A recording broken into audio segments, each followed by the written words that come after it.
शादी जीवन का बेहद महत्वपूर्ण हिस्सा है।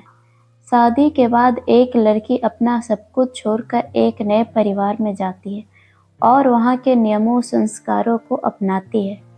नए परिवार में लड़की को सम्मानजनक जगह दिलाने और नवविवाहित वर वधू को उनकी नई जिंदगी के कर्तव्यों का बोध कराने के लिए अग्नि के फेरे लेते समय 7 वचन दिलाए जाते हैं। ये वचन कन्या अपने वर से मांगती है। शादी के ये 7 वचन वर और वधू दोनों को एक दूसरे के अधिकारों, कर्तव्य और अहमियत के बारे में बताते हैं। शादी के 3 फेरों में कन्या वर से आगे रहती है और 4 फेरों में वो वर के पीछे चलते हुए वचन मांगती है। इसके बाद ये रिश्ता बनता है और 2 लोग एक दूसरे के सुख दुख के साथी बन जाते हैं। आइए जानते हैं वे 7 वचन कौन कौन से हैं। पहला वचन।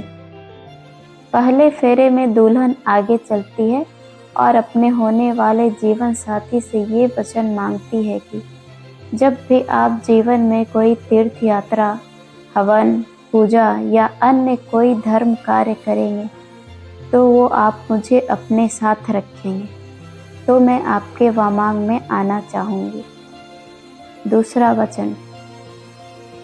दूल्हे से दूसरा वचन दुल्हन लेती है कि जिस तरह से मैं अपने माता पिता का सम्मान करती आई हूँ, उसी तरह से आपके माता पिता और परिजनों का सम्मान करूँगी। घर की मर्यादा का ध्यान रखूँगी, लेकिन मेरी ही तरह आप भी मेरे माता पिता का सम्मान करेंगे और घर परिवार को अपना मानेंगे, तो मैं आपके बाएं यानी वामांग आना पसंद करूंगी।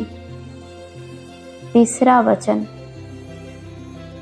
तीसरे फेरे में दुल्हन दूल्हे से ये वचन लेती है कि मैं जीवन की तीनों अवस्थाओं, युवावस्था, प्रौढ़ावस्था, वृद्धावस्था में आपका साथ निभाऊंगी।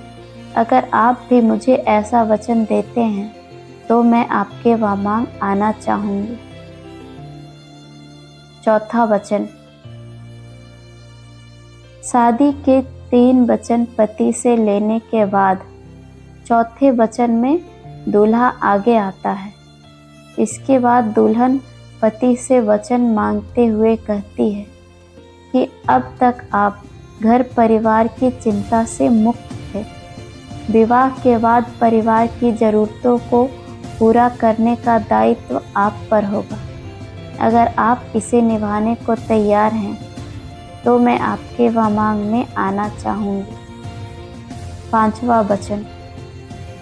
5वें वचन में कन्या अपने अधिकारों की बात करते हुए दूल्हे से वचन मांगती है कि घर के कार्यों में, विवाह आदि लेन देन और किसी अन्य चीज़ पर खर्चा करते समय अगर आप मेरी भी राय लिया करेंगे तो मैं आपके वामांग में आना स्वीकार करती हूँ। 6ठा वचन। शादी के 6ठे फेरे में दुल्हन दूल्हे से ये वचन मांगती है कि अगर मैं अपनी सखियों, परिवार या अन्य लोगों के बीच बैठी हूँ तो आप कभी मेरा सामाजिक रूप से अपमान नहीं करेंगे, साथ ही जुआ आदि किसी भी बुरी आदतों में नहीं फंसेंगे। अगर आप मुझे ये वचन दें तो मैं आपके वामांग में आना स्वीकार करती हूँ। 7वां वचन। शादी के आखिरी यानी 7वें फेरे में दुल्हन कहती है कि आप पति पत्नी के आपसी प्रेम का भागीदार किसी अन्य को नहीं बनाएंगे और अन्य स्त्रियों को माता की भांति सम्मानजनक दृष्टि से देखेंगे। अगर आप ये वचन दें तो मैं आपके वामांग में आना स्वीकार करूंगी। अगर आपको हमारी ये पोस्ट अच्छी लगी तो लाइक और सब्सक्राइब ज़रूर करें। धन्यवाद।